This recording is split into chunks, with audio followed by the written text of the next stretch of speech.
Hello again, everyone, and welcome to Inside OSU Athletics. And we're talking to Coach Dave Smith, who is the head coach of the men and women cross-country teams, also the track and field teams as well. Coach, good to have you here as we get ready for that really important moments, right, headed here into postseason. Yeah, we're finally to it. The cross-country season to me is just hurry up and wait, and we train and train and train and train. And the way we run our program, we really focus on the end of the year, and then it just comes boom, boom, boom, boom, boom. Well, and the first boom of that is the Big 12s, right? Conference tournament, and our conference meet. And you guys have had a lot of success, and obviously this year went really well again. Yeah, for the men, I think we won our 14th of the last 18 titles in the Big 12. But this year was a little different, at least going into it. We were ranked number 2 in the country. Iowa State was ranked number 1. Colorado was ranked number 5, and BYU was ranked number 8.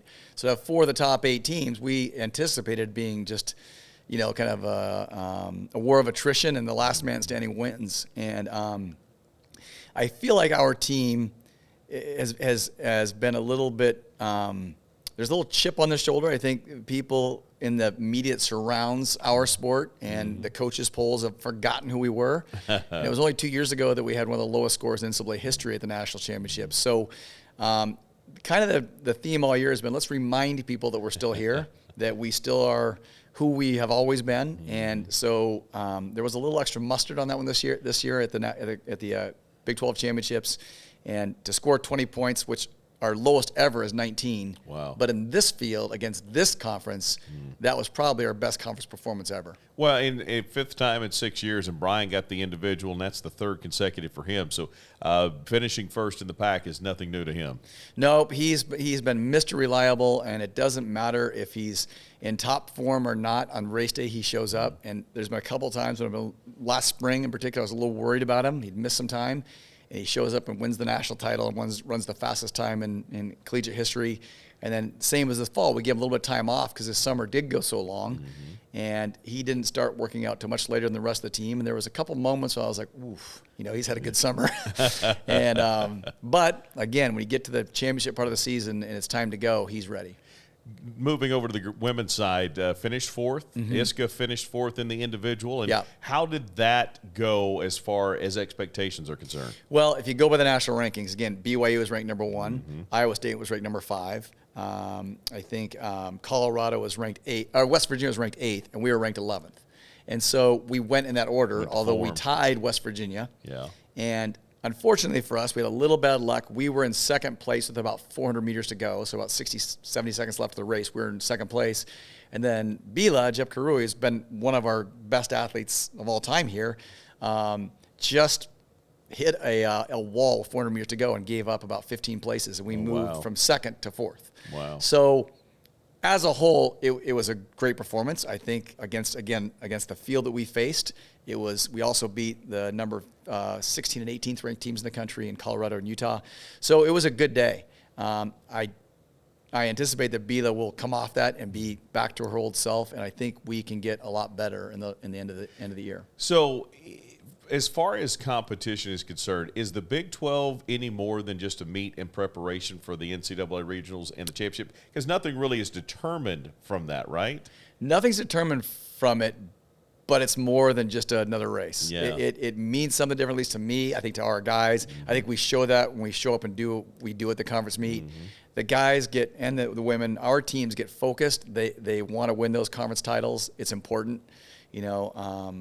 I think it sends a message. We want to have a legacy, this program to have a legacy, and to look back and say, what did we do? And if you win the Cowboy Jamboree or whatever meets you go to in the year, who cares? But winning conference titles and national titles, that's what it's all about. And so it's an important meet for us. Well, and so, looking at the other thing is, obviously, a lot of the teams that you guys faced in the conference, you're going to meet on the national title or national stage as well. So that it's setting that tone, and as you said, reminding people, hey, we are who we are. Yeah, and in the conference, we've done really well at the national championships with Iowa State, ourselves, BYU on both men and women, our women as well. The Big 12 has been the best cross-country conference in the country for the last 5 or 6 years, and this year it's certainly the best conference in the country. So like I told the men, we just had a little mini national meet this weekend. Mm-hmm. We know what we're going to see in 2 weeks. We add in maybe Oregon, maybe New Mexico, maybe somebody else, but really the teams we got to beat, we just beat. So from a standpoint of regional selection, how is that decided? Is it much like other sports? Is there a selection process, and are there automatic qualifiers? There is. There are 2 automatic qualifiers, 9 regions that are predetermined. You stay in your region. It's not like you get sent to one region or the other. Right. So we are in the Midwest region, which is being hosted in Stillwater. Right. 2 teams from every region, so that's 18 teams, and there's 13 at-larges. And the way they determine the at-larges is once you get your 18 automatic qualifiers, the 3rd and 4th place team from every region are on the bubble. And whoever has the most points, so wins against those teams that are in the national championship, is the first team to go. And anybody that's beaten that team then gets another point, and they just keep doing that until they get 13 at-large qualifiers. And so you guys, as you mentioned, will be hosting at the Greiner course here coming up, and that is November 14th.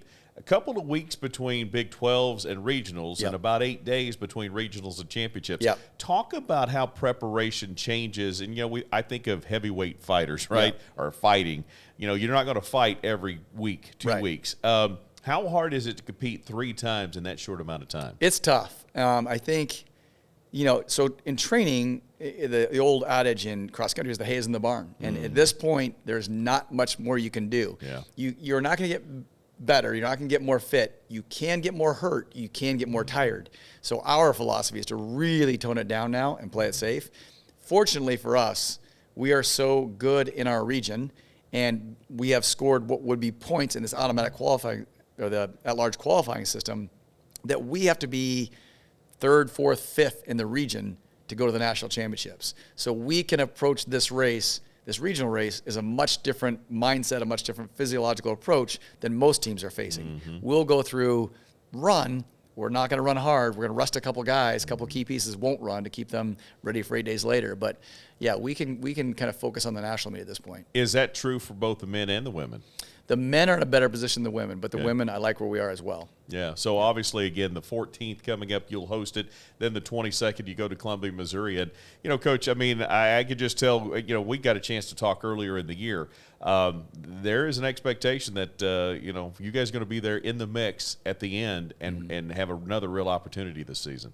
Yeah, I think we've got a window of opportunity with some guys that have been here a long time, Ryan Shoppy, Fouad Musau, Will Muirhead. This is their last year. And so there was a time when I thought about redshirting some of our top guys because we are hosting the national championships in 2027.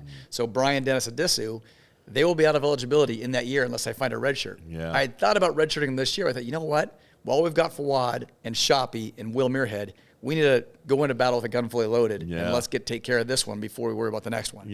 So, yeah, we've got a window of opportunity. We understand that. We understand. I think the guys in the team are really determined to send Fouad, Shoppy, and Muirhead off with a victory. And they really want that for those guys. Outstanding stuff. The 14th, the Cowboys and the Cowgirls are going to be hosting a regional here in Stillwater. And then coming up the 22nd, hope to be advancing to the championship in Columbia. Coach, congrats on the Big 12 title on the men's side. Best of luck the rest of the way. Thank you. Appreciate it. All right, good stuff. There's Dave Smith, and that's going to wrap things up for us. For Coach Smith, I'm Casey Kendrick. See you guys next time on Inside OSU Athletics.